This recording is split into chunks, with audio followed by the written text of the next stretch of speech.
गुजरात में राज्यसभा की 4 सीटों पर होने वाला चुनाव इस वक्त सुर्खियों पर है। ऐसा इसलिए क्योंकि चुनाव होने से पूर्व ही कांग्रेस के विधायक तेजी से इस्तीफा दे रहे हैं। मोरबी सीट से पार्टी के विधायक ब्रिजेश मिर्जा ने शुक्रवार यानी 5 जून को पद से इस्तीफा दे दिया।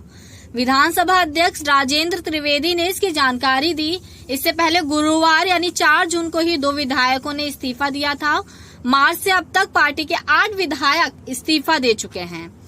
हाल में 8 विधायकों के पार्टी छोड़ने से कांग्रेस मुश्किल में आ गई है। पार्टी के 2 उम्मीदवारों की जीत मुश्किल है। कांग्रेस अब अपने विधायकों में से अभी एक सीट को निकालती दिख रही है, यानी शक्ति सिन्हा और भरत सिन्हा में से कोई एक ही राज्यसभा में पहुंच पाएगा। वहीं बीजेपी की बात करें तो अब तक के गणित के लिहाज से उसे सिर्फ 2 सीटों पर ही मत मिल सकती थी, लेकिन कांग्रेस के 8 विधायकों के इस्तीफे देने के बाद तीसरी सीट पर भी उसका पड़ना भारी दिख रहा है। गुजरात में राज्यसभा की 4 सीटों के लिए 19 जून को मतदान होंगे। इस चुनाव में सत्तारूढ़ भाजपा और विपक्षी कांग्रेस के कुल 5 उम्मीदवार मैदान में हैं। गुजरात के मुख्य निर्वाचन अधिकारी एस मुरली कृष्ण ने कहा कि 19 जून को सुबह 9 बजे से अपराह 4 बजे के बीच मतदान होगा। मतों की गिनती उसी दिन शाम 5 बजे शुरू होगी। यह चुनाव 26 मार्च को होने वाला था, लेकिन कोरोना वायरस के कारण इसे स्थगित कर दिया गया था। राज्यसभा की जो 4 सीटें खाली हुई है, उनमें से 3 भाजपा के पास थी, जबकि 1 सीट कांग्रेस के पास थी।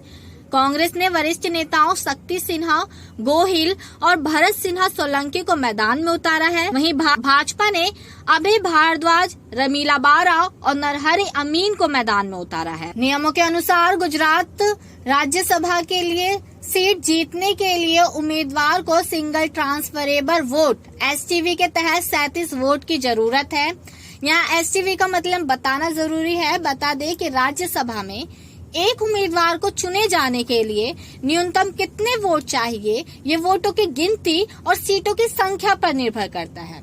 गुजरात में 182 सदस्य हैं। एक कैंडिडेट को राज्यसभा पहुंचने के लिए कितने विधायकों का समर्थन मिलना चाहिए, इसके लिए एक फॉर्मूला तय है। इसे ही STV कहा जाता है। कुल विधायकों की संख्या को राज्यसभा के लिए जितने सदस्य चुने जाने हैं, उससे एक जोड़कर विभाजित किया जाता है। आसान शब्दों में बताएं तो गुजरात में 4 सदस्यों के लिए चुनाव होना है, तो उसमें एक सदस्य जोड़कर 182 से भाग कर दिया जाएगा। मतलब 182/5 करेंगे तो 36.4 यानी 37 मतों की आवश्यकता होगी एक सीट प्राप्त करने के लिए।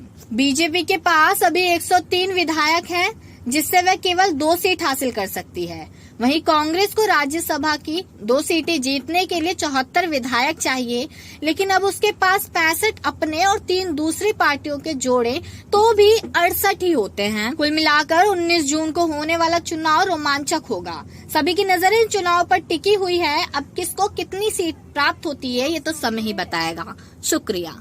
अगर आपका इस वीडियो से संबंधित कोई क्वेश्चन हो तो आप हमें नीचे कमेंट बॉक्स में पूछ सकते हैं, और इस तरह की वीडियो को देखने के लिए आप हमारे इस YouTube चैनल को सब्सक्राइब करिए, लाइक करिए और दोस्तों में शेयर करिए, ताकि ये महत्वपूर्ण जानकारी उन तक भी पहुंच सके। धन्यवाद।